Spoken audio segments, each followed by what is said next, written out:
We're back on the grind with Impact 360 on 84 TV radio. I'm Anams Oluchi. Body augmentation is part of the in thing in today's world, otherwise called plastic surgery. Many individuals under the various guises or reasons have opted for surgical procedures that alter or make their outward body features, especially the face. This could be for medical, social, identity change, security, or other sundry reasons.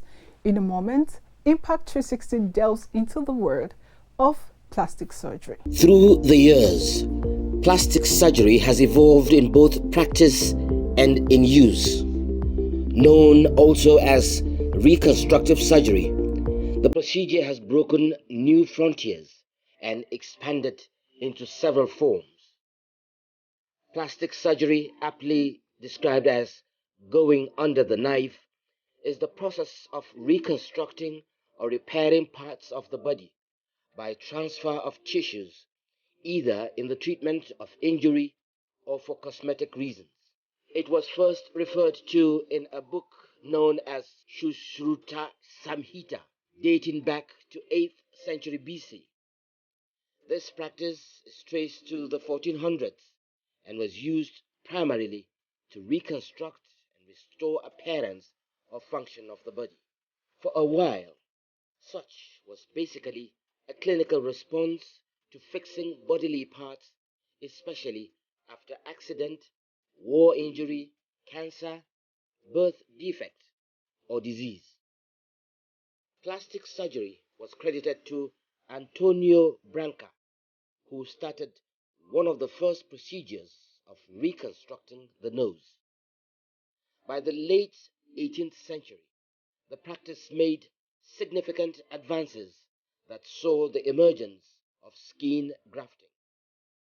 Other significant improvements of plastic surgery were made in the 20th century during the World Wars. It began to gain media spotlight in 1942 following the Battle of Britain. Two surgeons, Gillis and McClendon, performed operations on burnt airmen in the Queen Victoria Hospital in the presence of the media. In 1962, Timmy Jean Lindsay became the first woman in the world to get silicone breast enlargement. Around the 1970s and 1980s, elective cosmetic surgery became more regular, with different body trends and developments in technology guiding the most popular surgeries. In the 21st century, the practice of plastic surgery has spread to new bounds. On record, about 24 million people perform surgery yearly. Plastic surgery is a tool that can aid the disappearance of a person or breathe life into another person's existence. When changes are made to the face through surgery, it is a form of recreating the individual. The face being the central organ of communication, countries like Brazil, Italy, Japan, Russia, and Mexico have been rated best in plastic surgery. In the specific case of cosmetic surgery, the procedure is becoming non-surgical.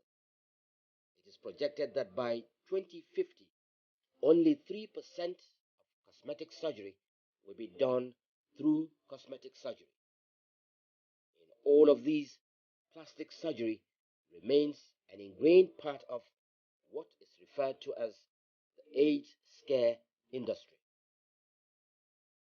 It's today more cosmetic than surgical, and tending increasingly towards creating a make-believe reality.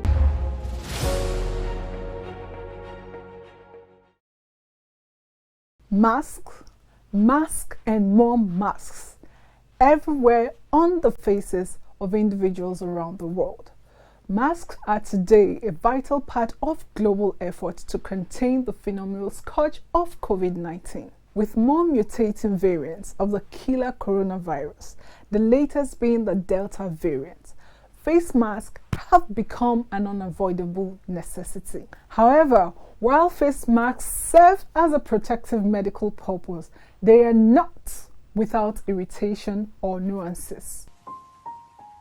Part of the containment measures to mitigate the spread of the deadly COVID-19 around the world is the wearing of face masks. This is now a common feature tagged on the faces of people worldwide, irrespective of status, nationality, cadre, age, or gender. The world is united in adopting the wearing of the mask as a non-pharmaceutical epidemiological action to curtail the spread of the coronavirus.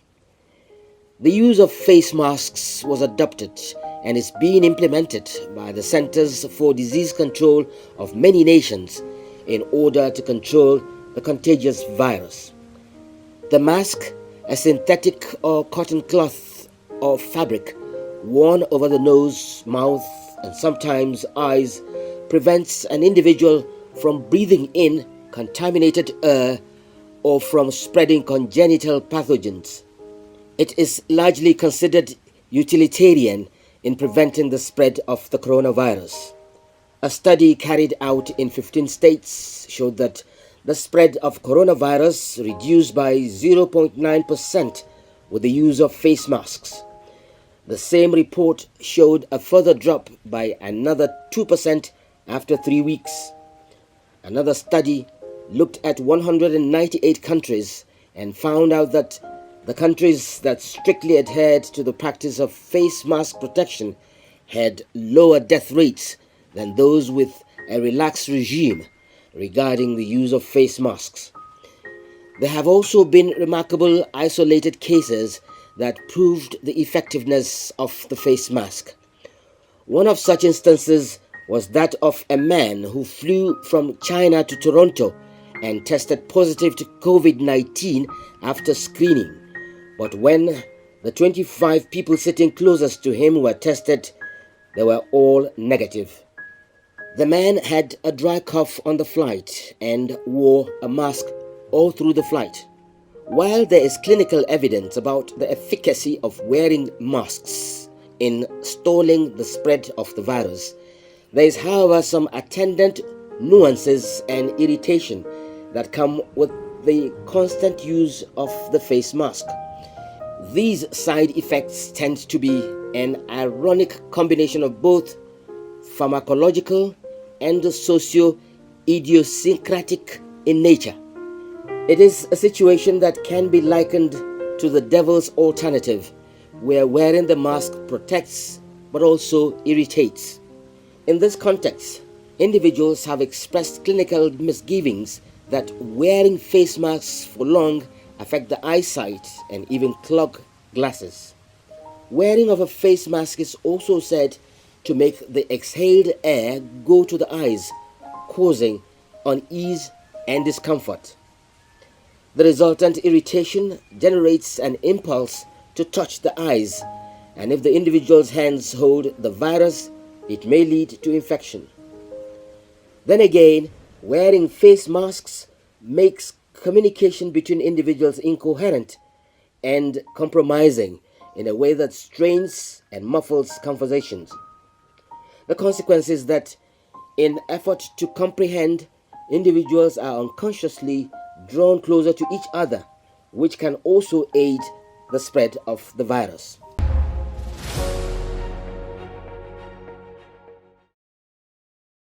That's it on the show and for this season. Many thanks for being with us through the journey so far. See you again next season. I'm Anams Olchi. Goodbye.